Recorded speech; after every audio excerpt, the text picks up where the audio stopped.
Welcome to Get Acquainted Live.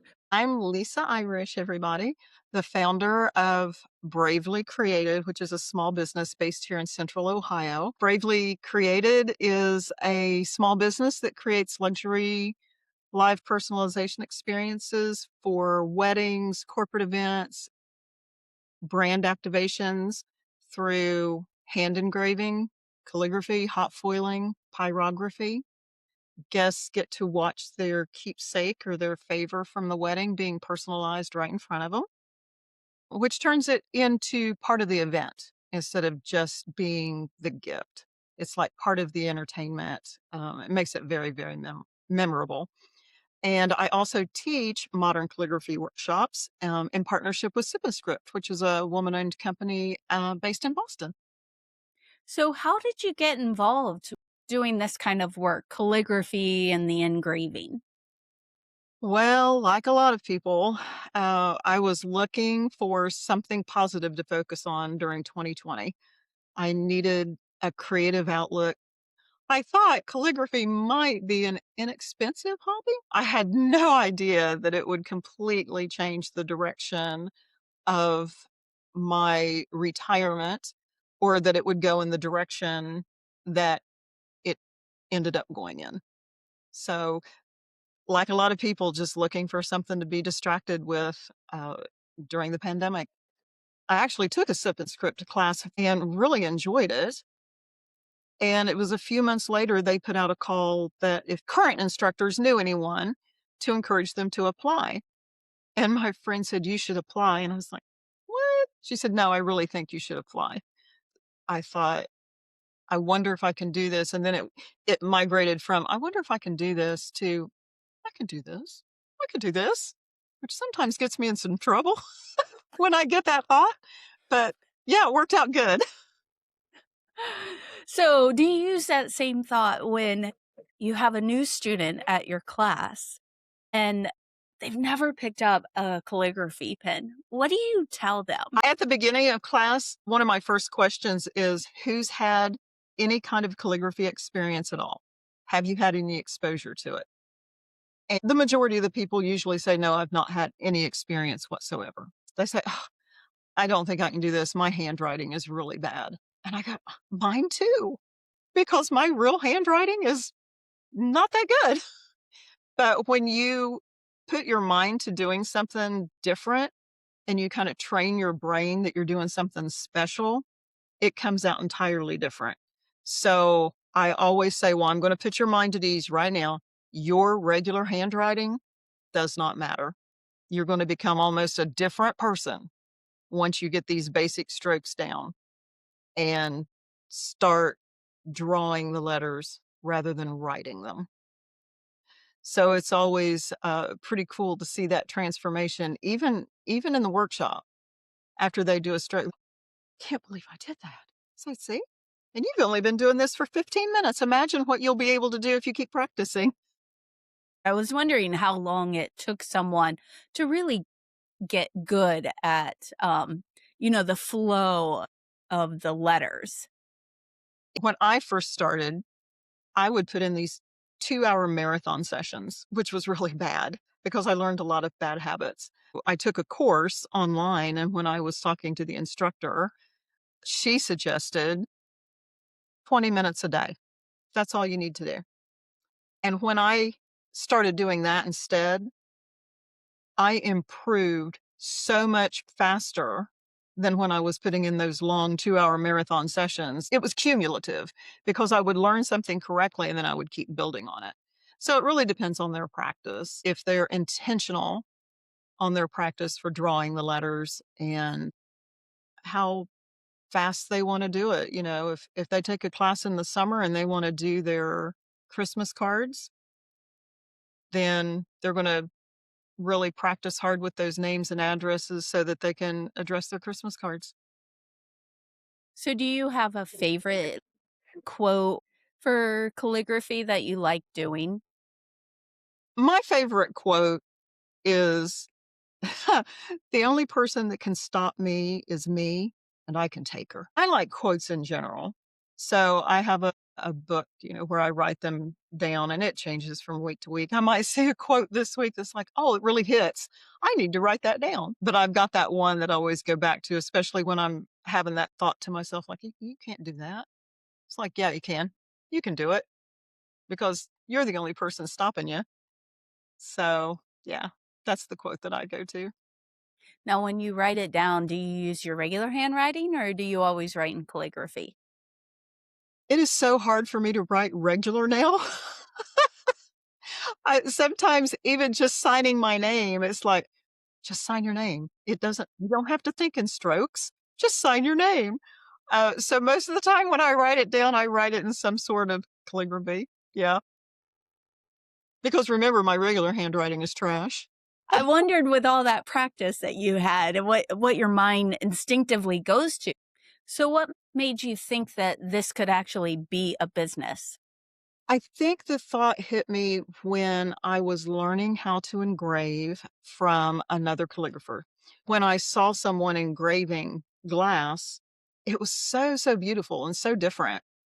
And I started looking for somebody that did it that could teach me. Engraving involves a tool that goes anywhere possibly up to 40,000 RPMs. So once I realized that I could do that and it's beautiful, I was hooked. I started thinking of it less as a hobby and something that might, I wonder if I could do that. I wonder if I could, turn it into like a business. It is a unique experience and it's a way to bring calligraphy off the page. When people think calligraphy, they think pen and paper. I did. But when you think of all the different ways that you can use it, I have debossed leather with a heat tool. I've hot foiled on leather. I have burnt wood, cutting boards, just different things you can do in addition to engraving. But once I learned that I could take a pen and write on glass and then engrave over it, which is different from etching. A lot of people think, oh, you're etching it. Well, etching involves a cream. So then once you thought that you could make this into a business, how did you find customers? When I teach my workshops, Sip and Script is very good about marketing the workshops and where the classes are going to be. And someone called me and found me on that site and thought, hey, if you're doing calligraphy, then I would like for you to engrave for me. They actually found me first. I didn't really go looking. Not at first, anyway, not in the first few months. That's really nice that they reached out to you. So what have you done since to find customers? Well, I did set up a Google business page with the help of a friend, and it seems like most people do find me through that Google business page. Facebook community groups have also been really, really wonderful. When I post in those, like for their small business promos, I always post something in there and I always get the, oh, that's so neat or that's so interesting type of reaction. I don't take out Facebook paid ads or anything like that. Word of social media, I guess, and word of mouth is usually how I try to get the word out. And there's so many community listings, like things to do in Columbus, things to do this weekend. And sometimes something will hit, like, you know how the algorithm will feed you as you look for things. I see things and I tend to follow the trail of where did this originate? And then I explore it that way to see if it's a good fit, if it costs anything. If it's a one time cost, that doesn't bother me so much. If it's a subscription, then I have to look at, how is this really gonna benefit me? And if I have any doubts at all, I just pass it by and go on to something else. There's always going to be something out there for free or close to free that will let you list an event. Has there ever been a moment when you thought, I can't believe this is your job? Oh, there've been a couple of moments like that. Absolutely. The very first live event experience I had, I remember being in the car coming home and thinking, "Oh my goodness, that was so much fun." I was so amped up from the adrenaline of just being at this site and doing all this engraving. And that thought went through my mind of, that was so much fun. I can't believe I get to do this. And then last month, I had an event with Mont Blanc, and it was so chic and so high level that when I got situated at the desk and had everything pulled out that I needed to work on, I kind of looked around and thought, can't believe I'm here. Act cool. Act cool. So, yeah, there's a couple of times that that's hit me like that. Is there anything that surprises people about what goes into your work? Yes, they are often surprised about the amount of detail and how slow it is, like meticulous and slow. I had a client who I had personalized some items for her, and through no fault of her own, one of them got damaged. And she called me and she said, "Oh my goodness, this has happened. Can I meet you somewhere and you do this one over for me?" And I said, "Absolutely, not a problem." So I met her at a coffee shop. It took about 10 to 15 minutes for me to recreate it. And when I finished, she looked at me and she said, "I had no idea that took so long." She said, "I thought you'd just be able to like crank it out." And I was, "No," I said, "because this is all done by hand and it's all got to be measured out and drafted. And no, that's how you make mistakes when you just kind of crank it out." So that always surprises people that it's so meticulous, so detailed, and it's so thoughtful. You're creating this piece and you want it to be perfect for this person. And of course, there's always going to be some little tiny imperfection because it is done by hand. But knock on wood, fortunately, it's only been things I've seen and not anything that the client's seen. So, yeah, they're often surprised by that. Is there a customer or event that you will never forget? Oh, I've had a couple of those. The first one that comes to mind, I was engraving water bottles for Mother's Day. And this little girl, she was probably 5, maybe 7. She really wanted her own handwriting on the water bottle. And her dad actually came up with a great idea of putting scotch tape on the water bottle and letting her write what she wanted so that if she messed up, we could take the tape off. But she wrote what she wanted, and I actually engraved through the tape her handwriting. And it was such a sweet moment. And her mom the next week got in touch with me and sent me a picture of her holding it and said, "This is like the most precious thing ever." And it was so cute. She was taking her time. She wanted it to be just perfect. And it was just very, very cute.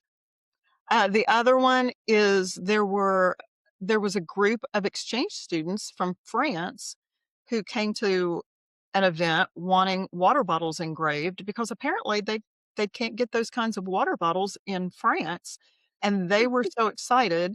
So there was a little bit of a language barrier, but with the help of the teacher that was with them, we got it figured out, and they were so excited. And so it was kind of cool to think, huh, something I engraved is going abroad. Great examples of some touching Mhm.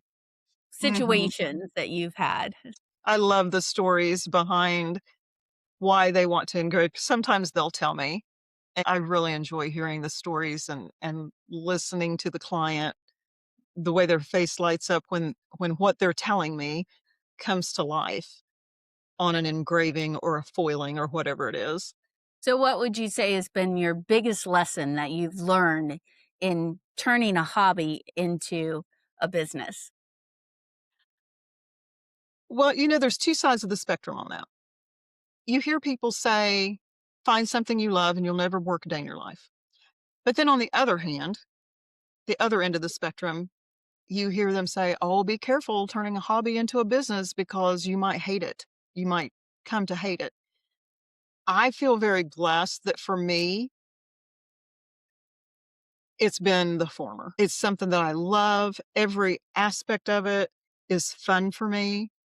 And I use it as something that when I retired from my previous career, I retired to something rather than just retiring from something. And it's worked out really, really well. Is there any advice that you would give to someone who is thinking about turning a hobby into a business? The advice that I would give is when you are a one man show, it's not just about being good at what you do. You have to learn the business side as much as you have to learn the craft. So get a good accountant, use contracts. Remember that every client is going to teach you something. Don't underprice yourself just because you're new, because there's truly a client for every skill level, from beginners to the most advanced. Somebody is going to want what you're doing if you get the word out to them. And basically, just take their time building it. You're everything. You're the janitor, you're the admin person, you're the creative. You are every part of that business.